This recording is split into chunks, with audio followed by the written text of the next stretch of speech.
Second, the door just opened. Welcome to the Sheila Mack Show, reality at its finest. Here we have real people sharing real stories and actionable steps to help you reinvent, rebuild, and reboot your business and personal life on your terms.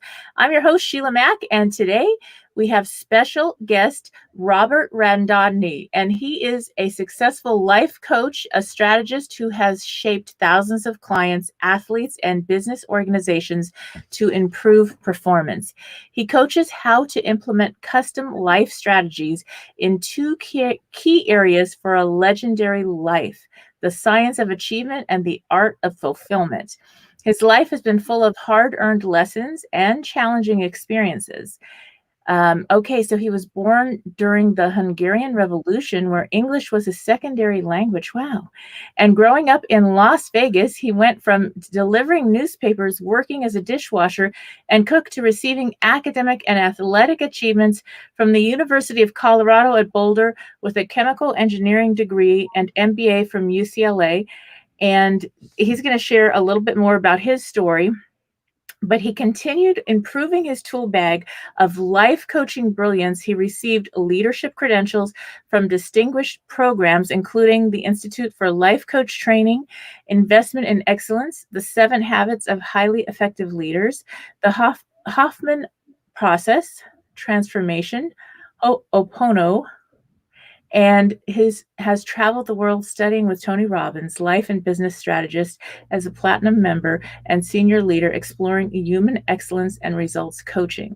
Today, he has a professional businessman, entrepreneur, philanthropist, visionary, and passionate life coach, currently enriching his BCC credentials as a certified hypnotherapist from HMI, a world-leading school, and his legacy is built from the sound foundation of real life experience that has made him into an athletic leader and excellence with proven outcome results in the business world and on the field, in the service to the community and as a humanitarian. So Robert has a creative power and wisdom from his analytical mind, balanced with his heart as a coach that can successfully mentor you to activate your highest potential. All right, welcome to this show, Robert. Thank you. My business manager and longtime colleague, Sandra Combe, wrote that. As you're reading it, I go like, wow. I'm not sure I can write like that, but thank you. It's a pleasure to be here, Sheila. Yes, and one of the things that this show is based on my new best-selling book, Bootstraps and Bra Straps, the formula to go from rock bottom back into action in any situation. And this last 12 months, let's just say, we have had globally just about every situation imaginable kind of happen. And so I like to start off with asking if you have a time in your life where you had to overcome, or in your business where you had to overcome a tough situation, and how you got back on track. Well, I think that there's a lot of those kind of situations as you get older and older.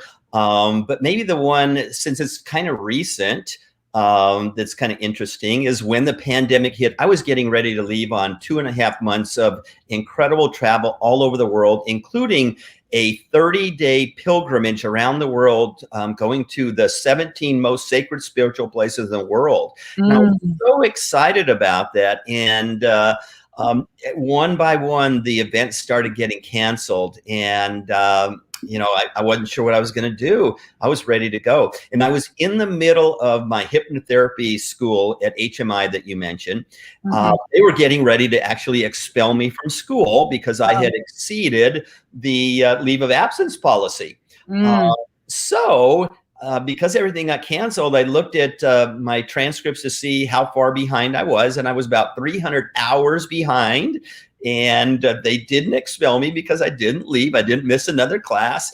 And all the courses are recorded. So I started catching up. It took me about a month to get caught up. And then I started to do my internship. What's really interesting is that in hypnotherapy, like therapy, in tradition, you have an office and people come in and you talk to them. And I was hoping that in 5 to 10 years, I might be good enough that I could do it over something called Skype that I barely used and never had heard of Zoom before. And so I started my internship literally when Zoom was being that was the way we communicated. And I just posted on Facebook that I'm looking for practice clients. I was going to take 7 of them. Before I knew it, I had 50 clients worldwide. Wow. And I was doing 6 to 8 sessions a day, 7 days a week.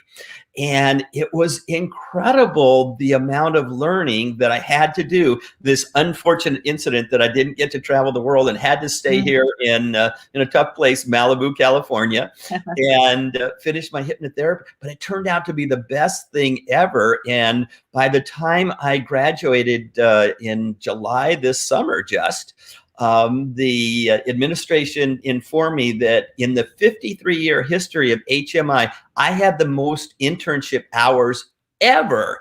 Because normally people would do 1-2 hours a day, but I was doing like 8. Wow. And so it was just really fortunate. And sometimes, to sort of answer your question kind of in where I'm at right now, I believe that magic happens when you vibrate at a certain level. And so, even thinking about your question about hardships, yes, I've had hardships. We've had suicide in our family and all sorts of things happen. I went through a divorce and lost a house and things like that. But as I've continued to evolve and gotten involved, quite truthfully, in the Joe Dispenza world, it's been fascinating. And I've learned about, hypnotherapy. And I'm an engineer. I'm a chemical engineer. This wasn't part of my life. I'm an analytical guy. And suspending that analytical mind, really, and moving toward this different place of vibrating and turning on that electromagnetic field around you. Now, quite truthfully, I think I can handle anything that happens in life. Yes, that does make a big difference. And it's a total different mindset for sure. I know my first job at 18 was at Jet Propulsion Lab in the engineering department, programming. And it wasn't the best fit, but I was there for like 4 years.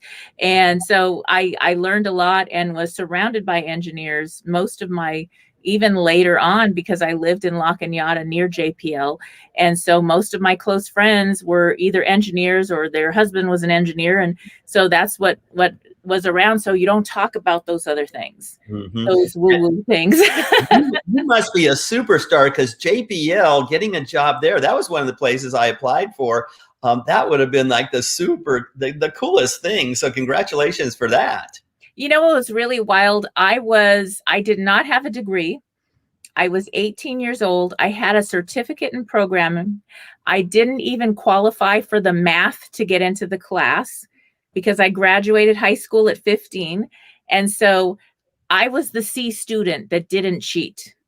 I took maybe 12 hours to do a program that somebody else that knew math really well could write in 4 hours. Yet I didn't cheat. So I passed. A whole bunch of kids in the class cheated. And so they got disqualified and got a fail. And then I was the only one that knocked on the door and applied. Wow. And so knock on the door and ask. Yes. I was just going to say, because you just said something brilliant for your audience here, is oftentimes that's the case. If you get knocked down, knock on the next door until someone answers. It's brilliant. You knew that when you were 18 years old. Yes. And that's something that has helped me so many times. And right now is such an interesting time for many people. But the other thing is, many of the things that I did that I ended up getting paid for. I mean, right now we're in this political realm, and I actually ran campaigns for an engineer that was running for assembly, and then other people. And they asked me my political party. I said, Free Spirit. I knew nothing of politics, but we were friends.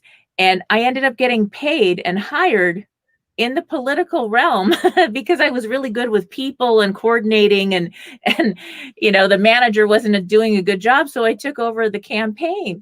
And so it's really funny because I was just volunteering because his wife was my really closest friend, and so we would always spend time together. Our kids played together, and I just kind of was a great fit. I was volunteering. So if you're looking for a job right now and you can't find anything and there's something you're really good at, I'm good with people and whatever that is. And so even though I knew nothing of politics, and still to this day, I'm a free spirit, let's just say that. But with that, I was able to get paid very well to work with people in that industry because I volunteered first. See, and I'd say, again, you said something there brilliant, and it's a little bit hidden, but I want to kind of play with that a little bit. You said you're good with people. I'd say that it's a lot more than that, because there's people that good with people, but there are people that just vibrate at a different level that people want to be part of, that want you. There's a reason that that gentleman asked you to be part of the campaign. There's a reason JPL asked you, and it wasn't just pure luck. You vibrate at a level that people want to be part of. I've gotten involved with a brand new network marketing company, and I've never done it before. And all of a sudden it's just taking off. And I'm sitting there going, and people are trying to figure out, like, how's this going? Because it's primarily it's a women's clothing company. And I'm one of the few guys in it, one of the smart men in it. But what we figured out is that right now in particular, I'm vibrating at a level that people want a piece of that. They want to vibrate at that level. And I say that that's the way you are, Sheila, too. You are attracting those kinds of things. So if we're talking the audience, what I would tell them, and particularly I'm in this Joe world right now, is figure out how to vibrate at a higher level. Vibrate at a place of freedom and bliss and love and gratitude, and more than just saying it, but vibrating at that level. And magic will happen in your lifetime, like it has for you and for me. Yes, it's almost Dr. Wayne Dyer used to say, act as if.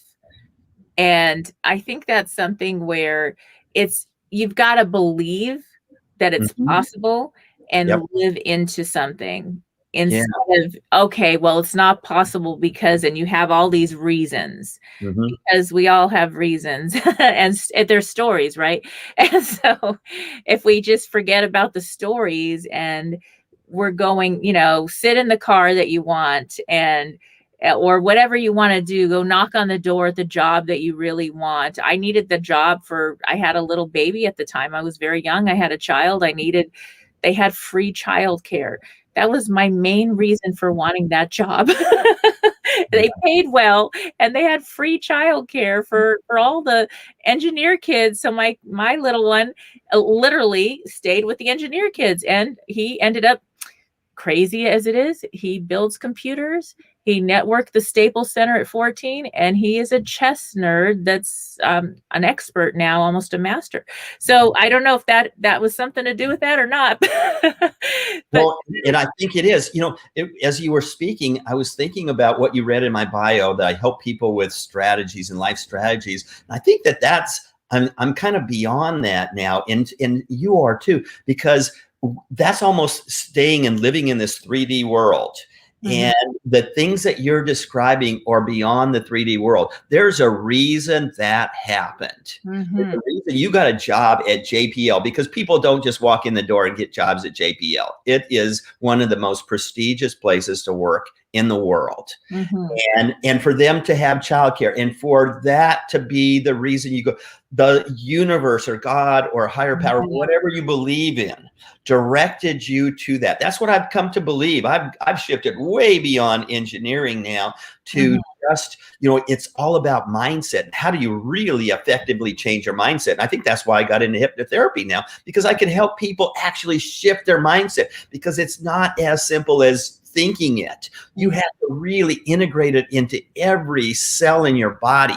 And that's not that easy to do through affirmations and yelling and screaming and things like that. You really have to get into the science of how do you do that, get things into your subconscious. That's the thing. Now, how does that work? I'd love to hear more about that, Robert. How do you how does this hypnotism actually help people reprogram their subconscious?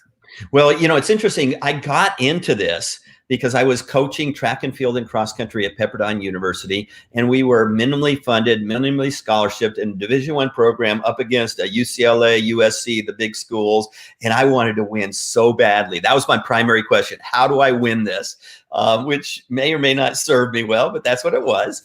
And somehow I came across a friend or a neighbor, I think it was a neighbor, told me about this hypnotherapist. And I thought, gosh, wouldn't it be neat if I could hypnotize my athletes and unlock their brains so that they could run a little bit faster? Because I'm recruiting not the best runners in the nation. I'm getting, the number 3 or 4 runner on a team, or maybe even a JV kid on the team. And I'm wanting them to compete with UCLA runners, Oregon runners, and couldn't do it. So I decided I was going to learn hypnotherapy and hypnosis to unlock that. And it turned out once I got involved with it, I go, holy tamale, there's like 146 different things that hypnosis helps people with. And then from the Tony world, my top 2 human needs are growth and contribution. And it just lined up perfectly, because now I get to help people and I get to grow and I get turned on by that and then vibrate at an even higher level and then get to help even more people. So that's how it kind of started, was from wanting to make my athletes faster. Yes. Wow. Well, actually, this is really going to blow your mind. The first place I was ever hypnotized was at JPL. Oh, I can't honestly, they had a special program, and they said anybody that wants to try this out and sign up, it was funded, and a hypnotherapist came in and did hypnotherapy on us. And I had something I was working on, and quitting smoking back in the day, and I quit like in 2 weeks and never touched a cigarette again in my life. Yeah. And it's like disgusting to me still to this day. Yeah. And it worked. Like, I think I went to 2 or 3 sessions, maybe at most. And it was just like a fluke. Like, well, that sounds fun. And it was like during your lunch break, you can go or whatever, and you sign up and they covered the expense or whatever it was. And I don't know who it was. I don't remember their name. It was so long ago, but that was my first experience. So I know that it works. Yeah, I bet it was someone from HMI. It's the leading hypnotherapy school in the world. Joe Dispenza graduated from there. Marissa Peer did. Kind of all the top hypnotherapists in the world pretty much graduated from HMI. Yes, yes. Isn't that interesting how our conversation goes back there and why that came up? So even the JPL was like, hey, try this out. And from the other people that I knew in my department, it helped them too. So it was pretty cool and interesting, I thought. Now, this was back, okay, this is dating myself.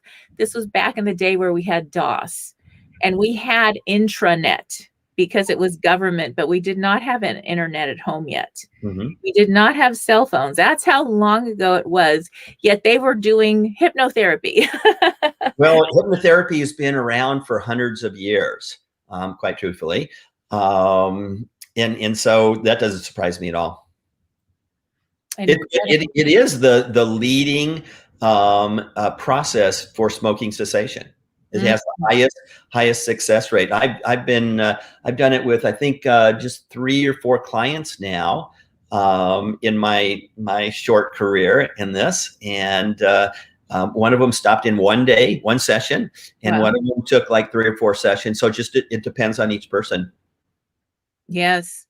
Isn't that interesting? Wow. So that's great. And what do you suggest for people listening in if they're interested in learning more about hypnotherapy, or are you offering sessions in hypnotherapy, or how does that work? How would somebody get involved with that? Yeah, if someone wants to try it out, they can contact me at radnotihypnosis.com or robertradnoti.com. I'm easy to find, actually. And I do a first complimentary session for everyone. But you could also just reach out to HMI. They're in Tarzana, California. Mm-hmm. There's a lot of free classes there. So some people want to learn self-hypnosis. There's a free class there. There's relationship courses. There's all sorts of neat things. And if someone is actually interested in becoming a hypnotherapist, There's an orientation. I'm happy to talk with anyone about that, because a lot of people in our world actually really thrive in it, and it's just so much fun for yourself and for others. I wanted to just kind of quickly say I was working with this cancer patient in Australia who I met in Dubai at my very first Dr. Joe event. And just a few months ago, we were doing a session, and her little dog was running around barking and yapping, and that doesn't really work. So I said, put that dog up on your chest. I'm going to hypnotize him. And she goes, what? You can't do that. I said, yes, I can. And I just remembered in the back of my mind that the world's foremost dog and cat hypnotherapist is an instructor at HMI. So while she's running around getting him, I'm Googling on the side how to hypnotize a dog. And I found the article on it, and I had it there, and I put him out there. I hypnotized her dog to stop barking. And it was the coolest thing, because I wasn't sure if I could do it, but it worked. The next day, she posted on Facebook a video of her dog sitting next to her calmly on the couch. And the message was, her husband, Daniel, goes out for a 3-hour bike ride every Saturday. It's the worst time of her week because Princeton, the dog, barks nonstop. Because she had a hypnotherapy session the night before and I hypnotized the dog, she now is calm and feeling great. And it was just such a wonderful experience. So dogs and cats are hypnotizable too. Everyone is. Incredible. Wow. Well, I have a puppy for you. My new puppy, she's so cute, but she needs a little help. Oh, She's yeah. gone to puppy training camp for three different times. Wow. And each time she's getting better and better. Okay. Well, they're like their people. So I don't know what one thing you just said there is kind of important for everyone also in the audience, is that you're getting better and better, a little bit better each time. And that's that, principle of continuous improvement, or Kaizen, the Japanese word. And, some people want instant results, and you might get them like I got with Princeton, or you might get them like you're getting, and just getting better all the time and having the patience and consistency and resiliency to do that in whatever you're doing in life. Just like knocking on the door for you. You're not going to knock on maybe the first door and get that job at JPL. It might take 100 knocks on the door, but keep doing it. Right. And then maybe that's kind of one of the key things for today, is for anyone that's been knocked down, is keep moving forward, keep making progress, keep growing, keep making yourself a better person, so that next door that you knock on, they might say, hey, come on in. And by the way, we have free babysitting. Yes, yes. And, there's something about, no matter what you're doing in life, sometimes we're called to do work that we don't really love, let's just say. And there's always that. There's, okay, I've got to pay the bills this month, and I've got to do X, Y, Z. And many times I refurbished houses and big commercial buildings, and I would hand paint the stains and I would remodel them myself and do the work.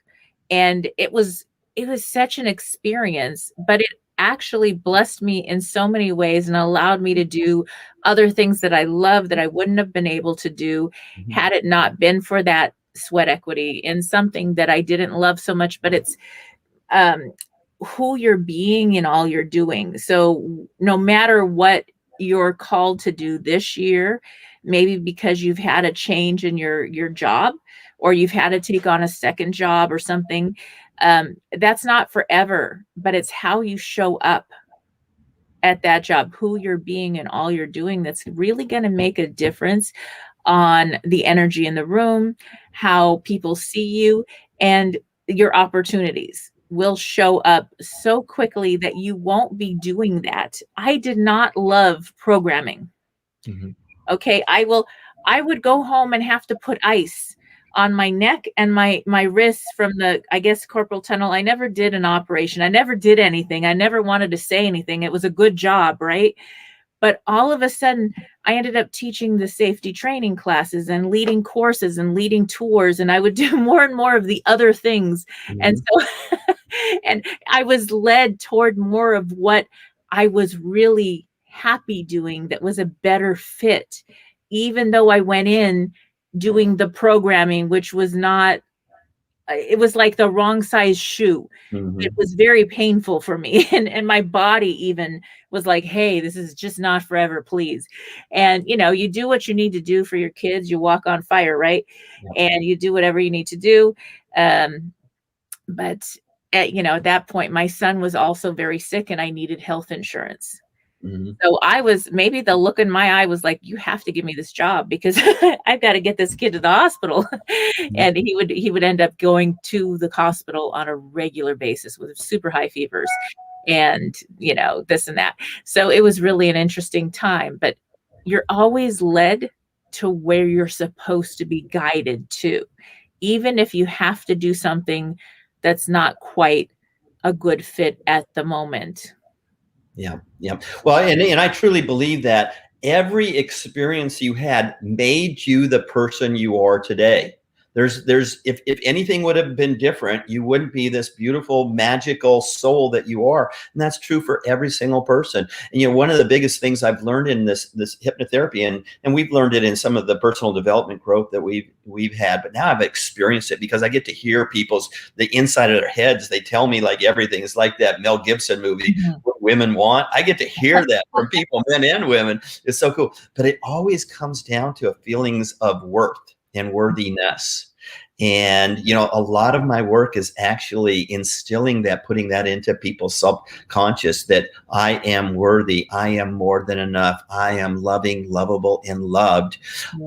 If I had to summarize what I do, it's some flavor of that being put in people in any aspect of their life. That's what people are missing. And I think it's a human condition. Robert, how did that happen that we lost that along the way? I mean, we're all these beautiful little babies that are 99.9% loved and welcomed into the world. I mean, we have some that aren't, but quite a few are loved and welcomed into the world. And then somehow along our journey, we get this idea that we're not enough. I mean, I think, is it television? Is it commercials? Is it schooling? What? I'm not sure, maybe a combination, and what our parents repeat that their parents told them that may be a negative or something, because when you think about a little child, they're in their essence and their truth. Maybe they're singing and they're completely off key, but they're connected to, they're vibrating at that source and at that energy, and everybody loves them and everybody smiles because they see this beautiful child singing and it's peaceful and it's blissful and they're happy and they know they're better than enough. They're not just enough. They're more than enough. How does that disappear? And how does hypnotism bring that back? How long does that take? Yeah, you know, it's really that 2 million year old brain that we have, that when your mind is first formed, let's say that's your mind, an oval. When you're first born, there's just a little sliver of your mind that's been developed. And really all it knows is fight or flight. That's all it knows. And as you're growing up between birth and about 8 years old, you develop your conscious mind and your subconscious mind. But it turns out your conscious mind is only about 12% of your mind. And there's some research that shows as little as 5%. So your subconscious mind is 88+% of your mind. Between about 8 years old and puberty, 12, 13 years old, you develop the critical mind or the analytical mind that filters now what gets stored in your subconscious. Up till then, pretty much everything gets stored there. So you got these positive experiences, thousands of them, and these negative experiences all stored in your subconscious. Most of them you don't even know they're there. So that in your adult life, you run into those things of a teacher saying, you can't write, or that wasn't very good. And a parent saying, don't do that, don't speak out. And you develop these things that impact you in life. The best story I've got is my parents came from Hungary, And so every 5 years or so, my parents would save up enough money and we'd go to the old country to see relatives. That's where all the relatives lived. Right. And I remember growing up, my sister and I always wanted a dog, and my dad wouldn't let us have a dog. He just didn't like dogs, but he didn't know exactly why. And so we were at a family reunion at his sister's home, and there's dogs running all the place. And I just remarked, gosh, there's a bunch of dogs. We weren't allowed to have any dogs. And she goes, well, I know why. And everyone turned to her. And we said, well, why? She said, when your dad was 5 years old, he was bitten by a dog. Oh. He couldn't, even when she said that, he did not remember it, but his subconscious did. And because of that, and this is kind of a minor example, but we didn't have a dog growing up because of something that happened that he had no control over. That it just happened. And we have thousands of these things in your subconscious. So what hypnosis actually is, it's not a falling asleep. Like some people think you got lulled into sleep and then you go and you're in sleep. It's not. What hypnosis is overwhelming your conscious mind so that you want to drop, you want to escape into your subconscious. And once you're in that subconscious, then a trained and good hypnotherapist, we can either strengthen those positive experiences, we can lessen or eliminate those negative experiences, or create a whole new experience, because the mind doesn't know the difference between real and imagined. And then we can work to put into your subconscious things that serve you. So hypnotherapist is very different than a stage hypnosis. You know, they're working to make you quack like a duck or run around like a chicken. You know, there's a code of ethics here. We are listening to the client and saying what serves that person, and they tell us, and then we use those words and put them into their own subconscious, their own words that serve them. And it's just an incredibly powerful tool that I'm so excited to share with people that I run into. It's fun. Yes. Now, I'd love to hear a little bit about what it was like when you were working with your sports people and you practiced hypnotherapy on them a little bit, and what the difference was, or what kind of, did their game change, or their numbers, their results? How did that show up? Okay. It happened one time, and I'll explain why that happened. So I was in the middle of my schooling, and we had a track meet up at San Luis Obispo. Our team was up at the hotel, and they knew I was doing this. And so I said, okay, we're in a team meeting. I said, who wants to be hypnotized? And let's see what happens. And one guy raised his hand, I'll do it, coach. And so he comes up. I do it with them. We have a really good session. I go, anyone else want to? And then 4 guys raised their hand. And so 4 more came up. I did all 4 at the same time, which is pretty amazing because I'd never done that before. And then 1 more person. So 6 total guys on our track team did. None of the girls were willing to because they were scared. And so the next day, all of them set huge PRs, personal record. And so we're all excited about it. You know, we're going, this is going to be kind of thing. But, and I shouldn't say this probably, but I'm not a Pepperdine any longer, so I'll just say it. That Monday, my athletic director called me in and said, hey, I heard what you did Saturday night or Friday night, this hypnosis thing. You know you can't do that. And I said, why? And he said, we are a Christian school and you are acting like God. Oh, yeah, got it. I understood. I didn't really want, I hadn't really thought about that at all. I was just trying to help our athletes, our young people, and impact them. So I did it just once. 6 guys, all personal records. That's my 100% batting average, or 1,000% batting average. But that was my lone time I was able to do it. However, there is an exercise that I've done for a long time. I learned this at Arizona State University sports psychology department, 40 years ago or so. And I didn't realize what I was doing was really hypnotizing athletes. And I've always done this. I get the athletes to lay down on the ground, and I do this visualization where they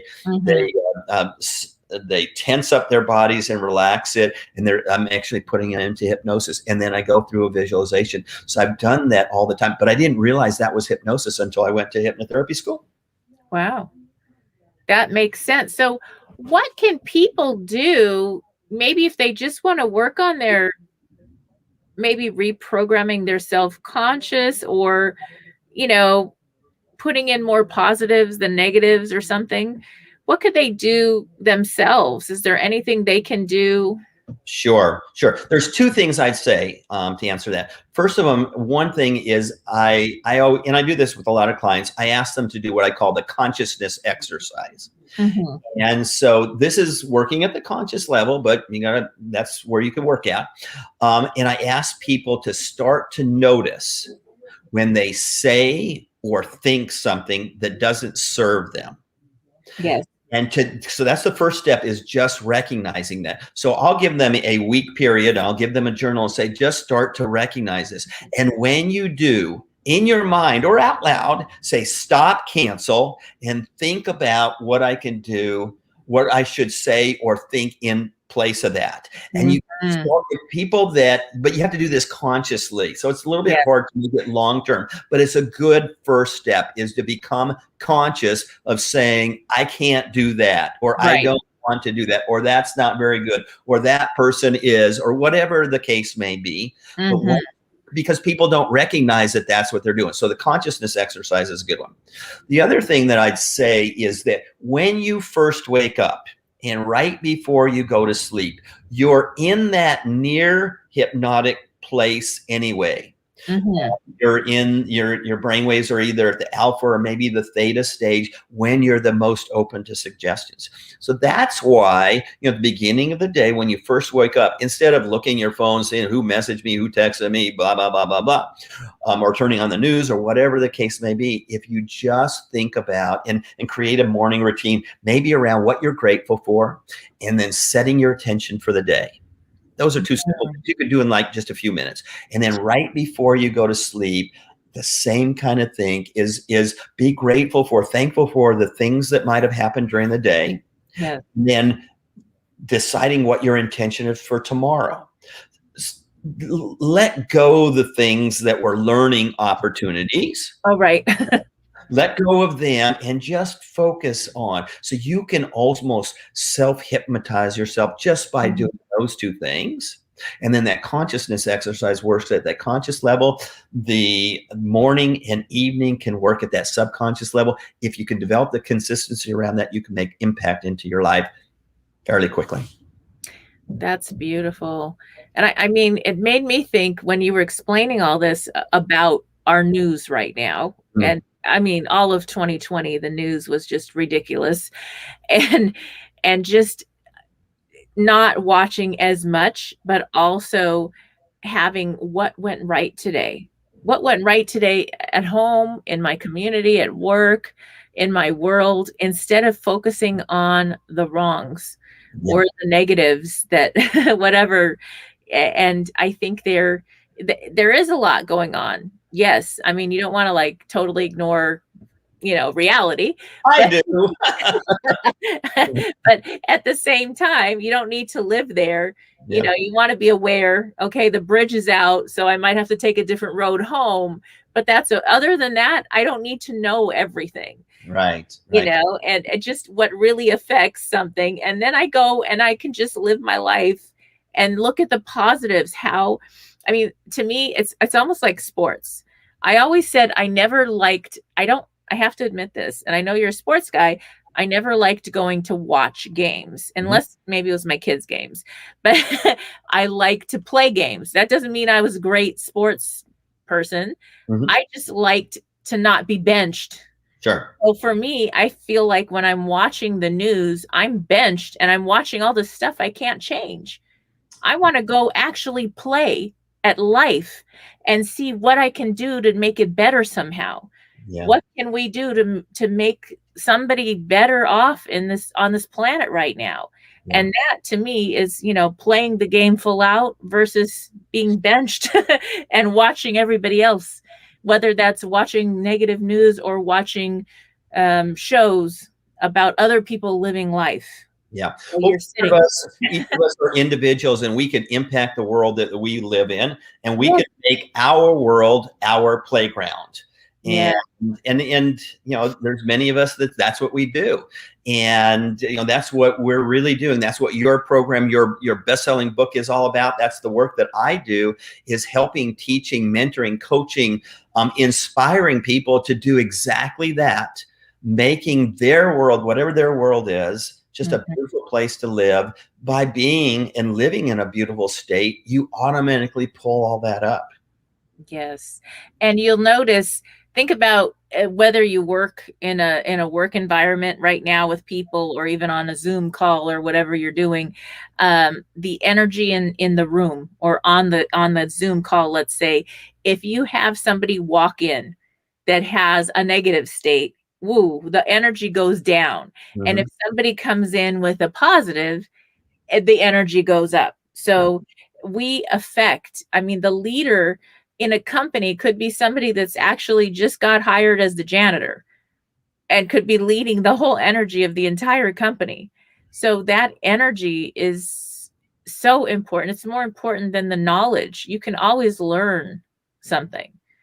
But if you don't have the right state and energy, it's going to pull everybody down. I had a rule. This was one of the only rules I had at my gift stores. I had 5 gift stores. After the JPL season in life at 23, I opened a gift store in Montrose, California, and then a whole bunch of others. And, 5 of them, and they were 5,000 square feet each and this and that. And my rule was, if you do not want to be here today, I do not want you to come to work.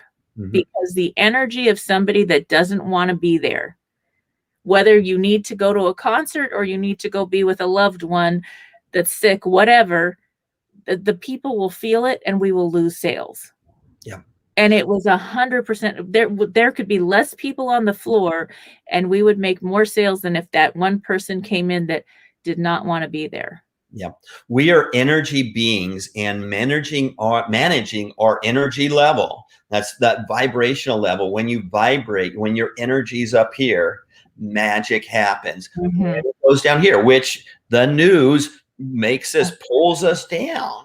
That's one reason I don't really watch news at all. But I want to keep my energy level up. I want to create my environment where the energy is super powerful.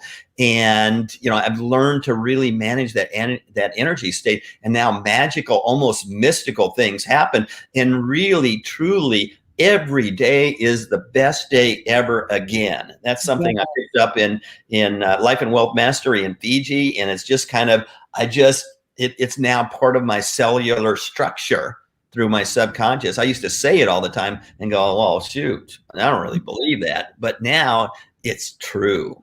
I've made it true. My energy levels made it true. That's beautiful.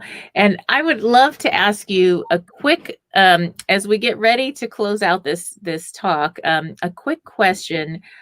It's actually a couple questions. What is the top book that has changed your life?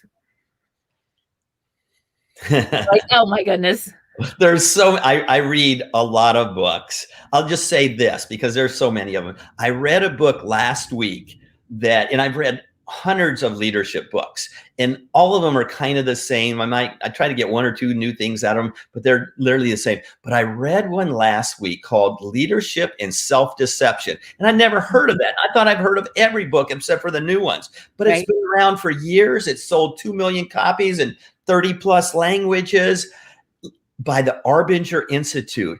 It was so unique that I read it and go, wow, that blew me away. And I didn't think that there was a leadership book that would do that for me. I'm looking for incremental. This one kind of shifted my mindset. So that's the one I would pick for this moment. And if you could go back in time and give your younger self one short piece of advice to get through a tough time, what would you tell them? Figure out a way to not let that feeling of rejection impact the way you feel about yourself. I love that. That's it. That's it for me. It's something I had to work on all my life. Is little things would make me feel rejection. Now I understand it from our hypnotherapy school, why that happened. And, because I'm a pretty successful guy in a lot of things, like most of my life, but little things would happen and I would feel rejection and I would completely shut down. I wouldn't talk to my family my daughter told me I didn't talk to her for long periods of time when I felt rejected. And the rejection is kind of like, it's not even an overt thing. It's just little thing. She said that she didn't want to be a pole vaulter any longer. And I'm the head track coach, and she didn't want to do it. I took that personally on. And it seems so stupid today to do that. I'm just telling you the way my brain used to work and the way about 50% of the population works. Little stuff happens and we take it on as rejection. Yeah. That's the advice I'd give my younger self, is get over that way sooner than it took me. That's great. Awareness is everything. You can change anything with that awareness. And I'd love for you to share again how people can connect with you, maybe if they want to get hypnotized or sign up for a session or two. You could just Google my name. I'm easy to find. Someone told me I have 18 pages on Google. I don't know how, but robertradnoti.com or Radnoti Hypnosis, or on Facebook. I'm the only Robert Radnoti that's on Facebook. I'm easy to find. I'm at my limit of 5,000 friends, but someone could always send me a message and I'll always respond to them. Awesome. All right. Well, thank you again for being a guest on the show, and stay tuned. We'll be back after these messages. Thank you.